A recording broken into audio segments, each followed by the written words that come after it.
मुंबई की बारिश में खिड़की के पास बैठी काव्या कॉफी का मग हाथ में थामे बस बाहर घूर रही थी। उसके चेहरे पर कुछ अधूरा सा, कुछ बेसब्ब इंतजार सा ठहरा था। उसकी आंखों में एक सवाल था जो अब तक जवाब नहीं बना। फोन बजा। स्क्रीन पर नाम चमका। आरव। काव्या ने एक गहरी सांस ली और कॉल उठा लिया। काव्या धीरे से, हेलो। आरव, इतनी चुप क्यों हो आजकल? क्या हुआ है काव्या? बस कुछ नहीं। एक लंबी चुप्पी दोनों के बीच फैल गई। आरव। काव्या, क्या तुम मुझसे अब भी प्यार करती हो? काव्या, इतना बता दे कि अगर मैं चली जाऊं तो क्या फर्क पड़ेगा? उसकी आवाज कांप रही थी। आरव के दिल की धड़कन एक पल को जैसे थमसी गई। आरव। काव्या, पागल हो क्या? तुम जाओगी तो मैं क्या रह जाऊंगा? मेरी जिंदगी का हर एहसास तुमसे जुड़ा है। काव्या, तो फिर ये दूरी क्यों है? आरव, तुम मुझसे बात क्यों नहीं करते वैसे जैसे पहले करते थे? हर बात में वो जुनून, वो दीवानगी, सब खो गया है ना? आरव अब भी चुप था, पर उसकी आंखों में बहुत कुछ बोल रहा था। आरव, मैं डरा हुआ था तुम्हें खो देने से, इसलिए खुद को दूर कर लिया। सोचा शायद तुम मुझसे बंध के न रहो, आजाद रहो। लेकिन ये नहीं सोचा कि मैं खुद तुम्हारे बिना कितना अधूरा हो जाऊंगा। काव्या आंखों में आंसू लिए। प्यार में आजादी की बात तब आती है जब प्यार पूरा हो, और हमारा तो जैसे रुका हुआ है कहीं। आरव अचानक बोला। आरव, तो चलो फिर से शुरू करते हैं, वहीं से जहां पहली बार तुम्हारी हंसी से मेरा दिन बना था। याद है वो किताब की दुकान? काव्या मुस्कुरा दी। काव्या, हाँ, तुमने गलत किताब मुझे थमा दी थी। आरव, जानबूझकर किया था, बस एक बहाना चाहिए था तुमसे बात करने का। काव्या, और तब से अब तक तुमसे बात करते हुए वक्त रुक जाता है। आरव ने फिर कहा। आरव, इतना बता दे, क्या तुम दोबारा मेरा हाथ थामोगी? काव्या धीरे से, अगर छोड़ना नहीं है तो थाम लूंगी, हमेशा के लिए। और बारिश की उन बूंदों में जैसे कुछ टूटे हुए लम्हे फिर से जुड़ने लगे। दिलों के बीच जो दूरी थी वो सिर्फ एक सवाल और उसके जवाब की मोहलत चाहती थी। मुंबई की बारिश अब भी अपनी रफ्तार में थी, लेकिन अब खिड़की के पार की बूंदें काव्या की आंखों में चमकती उम्मीद जैसी लग रही थीं। उसके होठों पर धीमी सी मुस्कान थी, वो मुस्कान जो शायद महीनों बाद लौटी थी। फोन कट चुका था, लेकिन आरव की आवाज अब भी उसके कानों में गूंज रही थी। इतना बता दे, क्या तुम दोबारा मेरा हाथ थामोगी? काव्या ने एक लंबी सांस ली और बगल में रखा पुराना स्केचबुक उठाया। उसके पहले पन्ने पर वही स्केच था, एक किताब की दुकान और किताब पकड़ते हुए दो हाथ। वही दिन था जब आरव उसकी जिंदगी में आया था। अगले दिन रंगीन छाते, भीगी सड़कें और भीड़ के बीच आरव खड़ा था, कांपते हाथों में एक छतरी और दिल में बेताब धड़कने। सामने से काव्या आ रही थी, सफेद कुर्ता, खुले भीगे बाल और आंखों में ढेर सारा इंतजार। आरव मुस्कुराया। तुम आई? काव्या ने उसकी ओर देखा, फिर छतरी में उसके साथ आ खड़ी हुई। काव्या, अगर तुम दोबारा मुझसे झूठ बोले तो ये बारिश भी मुझे रोक नहीं पाएगी। आरव ने उसके चेहरे की ओर देखते हुए बहुत हल्की सी मुस्कान दी। आरव, अब झूठ की गुंजाइश नहीं बची काव्या। तुमसे दूर रहकर मैंने जो जिया वो जीना नहीं था। हर सुबह तुम्हारे बिना अधूरी लगती थी, हर शाम खाली। तुम मेरी जिंदगी की रोशनी हो, और मैं उस रोशनी से डर गया था। काव्या ने नजरें झुका ली। कभी कभी तुम्हारी चुप्पी इतनी तेज चीखती थी कि मैं खुद से लड़ने लगी थी। सोचती थी, क्या मैं ही सब कुछ महसूस करती हूँ? क्या ये प्यार सिर्फ एक तरफा हो गया है? आरव ने उसका हाथ थाम लिया। नहीं काव्या, प्यार अगर मेरा था तो हर धड़कन में तुम्हारा नाम था।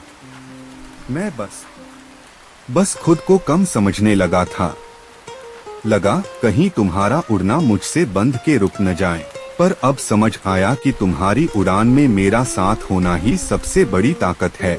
काव्या की आंखों में नमी थी, लेकिन इस बार दर्द की नहीं, सुकून की। दोनों पास की एक कैफे में बैठ गए।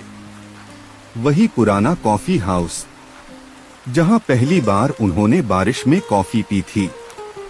काव्या, याद है उस दिन तुमने कहा था कि कॉफी से ज्यादा कड़वी बात करूं क्या? आरव हंसा और तुमने कहा था बस कॉफी पिलाओ, दिल की कड़वाहट। बाद में दोनों हंस पड़े। आरव ने उसकी उंगलियों में अपनी उंगलियां पिरोते हुए कहा, काव्या चलो एक वादा करें, इस बार कोई दूर नहीं जाएगा, कोई चुप्पी नहीं होगी, अगर दर्द होगा भी तो उसे साथ बैठकर बांटेंगे। काव्या ने धीरे से कहा, मैं हर रोज तुमसे प्यार करूंगी, पर कभी तुमसे मांगूंगी नहीं। लेकिन एक चीज है जो हर रोज चाहिए, तुम्हारा साथ आरव, और तुम्हें मिलेगा हर रोज, हर लम्हा, जब तक ये सांसें चलेंगी। उस शाम जब वो दोनों कैफे से बाहर निकले, बारिश अब भी थी, मगर अब वो किसी बोझ जैसी नहीं लग रही थी। आरव ने काव्या को अपनी बाहों में लिया। सड़क के बीच उन आती जाती कारों और शोर के बीच जैसे बस वही दो थे। काव्या ने उसके सीने पर सर रख दिया और बुदबुदाई, अब मैं कहीं नहीं जाऊंगी। आरव ने उसकी आंखों में झांकते हुए धीरे से कहा, इतना बता दे, क्या मैं अब भी तुम्हारे हर ख्वाब का हिस्सा हूँ? काव्या ने मुस्कुराते हुए कहा, अब तो ख्वाब क्या, मेरी हर नींद, हर सुबह, हर धड़कन सिर्फ तुम्हारी है। कुछ हफ्तों बाद मुंबई की बारिश थम चुकी थी, लेकिन आरव और काव्या की मोहब्बत अब हर मौसम में भीगती थी। वो साथ थे, हर रोज थोड़ा और करीब। पर असली इम्तिहान तो उस रोज हुआ जब आरव ने काव्या को एक पुरानी हवेली में बुलाया। काव्या फोन पर, हवेली? आरव, ये सब क्या है? आरव हंसते हुए, बस आ जाओ, कुछ पुराना तुम्हारा इंतजार कर रहा है। जब काव्या वहाँ पहुँची, हवेली में पुराने लैंप्स जल रहे थे। दीवारों पर कुछ पुरानी तस्वीरें थीं, उनकी पहली मुलाकात, पहली कॉफी, पहली बहस और वो बारिशों की रातें, सब एक कहानी बन गए थे। और उस बीच में एक छोटा सा स्टेज, जहां आरव खड़ा था, हाथ में गिटार लिए। आरव, हर लम्हा जो तेरे साथ बीता वो मेरी जिंदगी का सबसे हसीन हिस्सा बना। आज मैं फिर पूछता हूँ, इतना बता दे, क्या इस बार हम अधूरे नहीं रहेंगे? काव्या की आंखें भर आईं। काव्या, अगर ये एक ख्वाब है तो मैं कभी नहीं जागना चाहती, और अगर हकीकत है तो मैं हर जन्म इसे जीना चाहती हूँ। अगले दिन काव्या और आरव शहर से दूर एक वीकेंड ट्रिप पर गए। पहाड़ों के बीच, जहाँ सिर्फ हरियाली, ठंडी हवा और एक दूसरे की धड़कनों की आवाज थी। आरव, ये जगह बहुत सुकून देती है न? काव्या, हाँ, जैसे तुम्हारे पास बैठना। आरव हंसते हुए, तो हमेशा मेरे पास ही क्यों न बैठ जाओ? काव्या, रहोगे न जब तक? तब तक तो यहीं बैठी रहूंगी। आरव, तो चलो, तुम्हारे नाम एक नज्म कहता हूँ। आरव ने उसका हाथ पकड़ा और अपनी डायरी से एक पन्ना निकाला। आरव पढ़ने लगा, तू मिले तो लगा हर लम्हा मेरा है, तेरे बिना जो बीते वो वक्त अधूरा है। तू हंसे तो लगे बारिश गुनगुना रही है, तेरे साथ जो हो वही जिंदगी की शुरुआत है। इतना बता दे, क्या अब भी मेरी खामोशियां तुझे आवाज देती हैं? क्या अब भी तेरी धड़कनों में मेरा नाम बसा है? काव्या ने जवाब दिया, अब भी नहीं, अब हमेशा के लिए है। आरव, कुछ दिन बाद काव्या ने आरव को एक सरप्राइज दिया। वो उसे उसी किताब की दुकान पर ले गई जहां उनकी पहली मुलाकात हुई थी। काव्या मुस्कुराते हुए, याद है, तुमने एक किताब मुझे थमा दी थी। आरव, खां, जानबूझकर, ताकि तुमसे बात कर सकूं। काव्या, अब मेरी बारी है। उसने आरव को एक नई किताब दी।